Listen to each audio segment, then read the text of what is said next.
what's it? Doggish? Doggy. It's doggy style, but not the kind you want to do in your kitchen.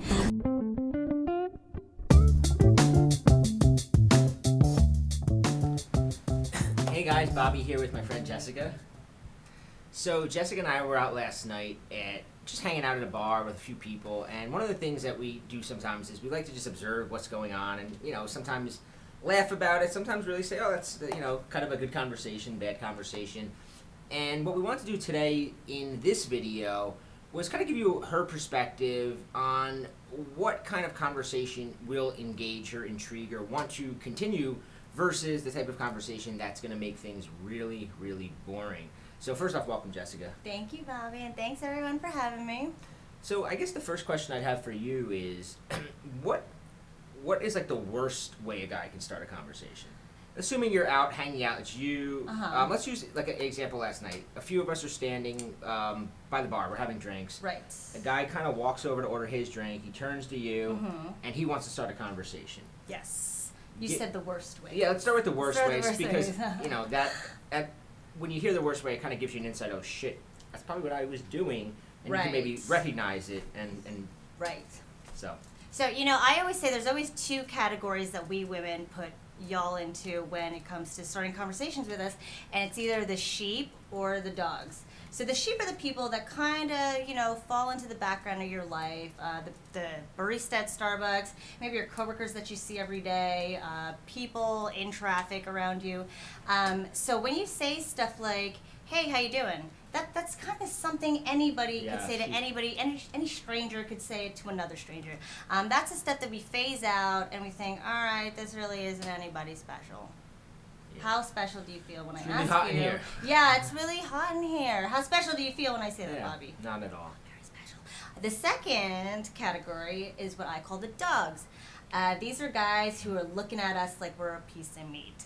Like, you don't even know us yet, but you're like, oh, I know I need to eat it. Like, I don't know about you, Bobby. I have dogs. Anytime I whip out, like, a freaking Vienna sausage or anything from, like, a Ziploc bag, they go fucking nuts. Yeah. They go crazy. She's like, I just say something.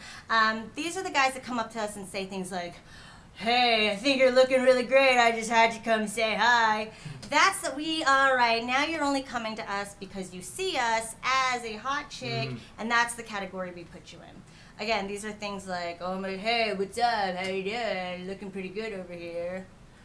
And what's the fine line? So how does a guy express interest? And we'll talk a little bit about the type of conversations, but just because you're talking about looking good, right? Yes. That's a compliment in a way. What makes that a bad compliment? Because we were talking off camera, and you said, I love being told that I look good, but how do you do it in a way that's actually intriguing versus, what is it? Doggish? Doggy. It's doggy style, Doggy. but not the kind you want to do in your kitchen. So the way you can compliment a woman, or the way not to compliment a woman in terms of the first thing you're saying, it's one thing to say, like, I think you're looking really good, versus, you're the only woman I've seen in this club who can pull off an outfit like that. Now that's particular. Now what you're doing is you're separating me from all the other meat that you can go and bite. It's making it about me. It's making me feel like, wow, you're not just like every other guy, trying to do tricks for treats. You actually care about what I look like specifically to any other woman in here, because let's be real, there's going to be a lot of women in there who are going to be rolling their eyes and saying, like, look at this guy saying the same shit I heard him say to that girl. So man, that white shirt you're wearing, like, I'd give anything to see that shirt off you. That's something you could say later on. But again, that might sound creepy to you, but because she's the girl wearing a white shirt, you probably don't want to come in that freaking strong, but that's what I mean when I say be that particular and be that specialized to her. All right, so let's say the guy comes over. Let's stay the guy. We're standing by the bar. He comes over. You're drinking your drink. He starts talking to you. He uses, let's just say, although I don't usually recommend the compliment opener or whatever. Right. But let's just say he did do that. Okay. But he was, you were like in a talkative mood. You're like, you know what, I'm going to give this guy a chance, even though he kind of went in a little too doggish or whatever. Where does the conversation go to veer away from being boring and veer towards like, hey, I'm actually having fun talking to this guy? Okay, so are we still talking about like the compliment opener? I'm just talking about, it doesn't matter what he opened. Let's just, we use that as an example. He came over, he said, oh, you pull off that dress really well. It's a romper, thank you. And then he wants to continue the conversation. Uh-huh. How does he continue it without you rolling your eyes and getting bored, or just saying, giving your friend the help me eyes? Like, okay, this is not really fun. I mean, one of the traps guys fall into is thinking, all I have to do is start the conversation. That's all I have to do. So maybe you do start the conversation, and she's like, oh, hey, thanks, I just got it. A lot of guys will fall back to, okay, now I have to ask her extremely safe things that don't come off overbearing. And this is where the talk about, like, so what are you doing here? So what do you do for a living? So are you from town? These are all things that nobody gives a shit to hear about or talk about. I don't know about you, Tony, but I don't know how excited, I can't get excited over saying, oh, I'm from New Jersey. How excited do you get over saying that? Yeah, it's like auto response. Yeah. Just automatically, the minute that question comes out, you don't even think about it. It's just like, Right. out there, and you're kind of tuned out of the moment because Right. you're just on autopilot. Right. And these are questions that make a woman feel obligated to talk to you. So now not only have you, all right, now you got in the conversation, but now you're going to make her feel obligated. The second she feels obligated is the second she's going to feel pressure, and that's just a downward spiral from there. So the best way to carry the conversation is not to put these third-party subjects in, like your job, the people in this town, where you go, your drinks. The best thing to do is talk about my experience and your experience. Like right here, I'm like sweating really badly. How bad is your swamp bath, Bobby? Oh, it's pretty sweet. Pretty sweet. So basically, we're getting really swampy together. But that's how you do it. The only things that matter are in that moment are me, you, and us. It's relating, right? It's trying to find a way that is bringing it. What I like to think too is bringing it like you can. How I relate to you, even bringing either together or my reaction to you in a sense. Or if you're talking and you say something along the lines, like let's just say you wanted to say, "Where are you from?" Right? Right. A more, I guess, emotional way to say it, if I was talking to you, would be like, "Where are you from?" Because as you're talking, I literally hear a y'all, a Jersey accent, a Texas accent. I hear like 15 different accents coming at me, and I'm trying to figure out where the hell you're from. Exactly. But so. Well, see, I don't know if you noticed, but even as Bobby's saying this, I am viscerally reacting. I'm having knee-jerk responses because it is tailored to me. And if you're able to do that, instead of where you're from, not hear a specific accent, I don't even know what to make of it. Now you're specializing it to her. Now it's not just where are you from, it's I want to know you. Yeah. And that's what causes those knee-jerk responses that you just saw just now. So, okay, now you've got a new Jarek response. He's got some interest. What, give me a topic, right? Because you said, we talked earlier that, all girls like different topics, you don't really know. Either how does he find out what you like in a way without just kind of hammering you with like, so what are you into? What do you Right. How does he get that out of you naturally to get on a topic that is actually interesting? And I know, I know that the topic itself is always going to be about you, but to carry a 20-minute conversation, where's he steering it?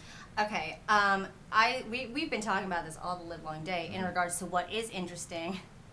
So the most interesting thing that you can possibly talk about with a woman is herself.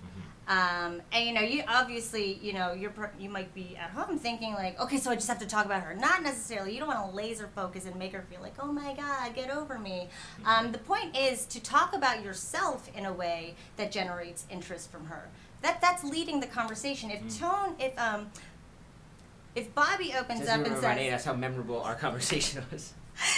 If Bobby says to me, listen, I'm from Jersey, and you know what? I need to know where you're from because I'm hearing a certain way you're saying talk and coffee. Him opening up now gives me the opportunity to relate to him. And if you give her opportunities to relate to you and engage with you, what you're doing is you're making her feel like, ooh, look, I can relate to him. Ooh, look, I'm talking to this guy. It's going to make her feel that much more invested in you and that much more interested in you. And you can also always find a way, like she said, to bring it back to her by, and if you're kind of, I would say if you're kind of like stuck of how do I bring it back to her, one of the classic things to do is like, you're not like the typical Jersey girl. Because then now it's back to her, she's going to say why, and then you can kind of explain it, and it's still about her. Even if you then go and talk about the typical Jersey girl, it's still related to her. Right. And yeah, exactly. Your experience. You're not a typical Jersey girl. Like, oh, how do you mean? I don't know. My experience of them is X, Y, Z. And you're probably gonna hit it on the head every single time. As long as you're talking about your experience, she will find a way to be like, oh yeah, definitely. I see what you're saying. And would you say girls will give you the benefit of the doubt, right? Like Always. It does. I think a lot of things is that Always. because everything you're saying, it's like it's not like complex shit. It's not like he has to say this, this, and this in this really smooth way. It's like Right. just make it not boring. Right, make it yours. I think the things that create, boredom in conversation is stuff that we can't relate to, stuff that we don't have a vested interest in. You're going to be hit or miss talking about your job or the music you like. It's always going to be hit or miss. But if you're always talking about things that you can relate to on a human level, it's going to be 100% hit every single time. So as long as you can cater that experience back to, hey, this is my experience. What's your experience like? She's always going to have a vested interest, and you're going to have a vested interest. And then you're not going to feel bored talking about, like, oh, my job, I work with computers a lot. Like, how excited are you going to be talking about your job? So I guess the final way I'd like to ask is, okay, so now you're talking. It's kind of back and forth. You're having a good vibe.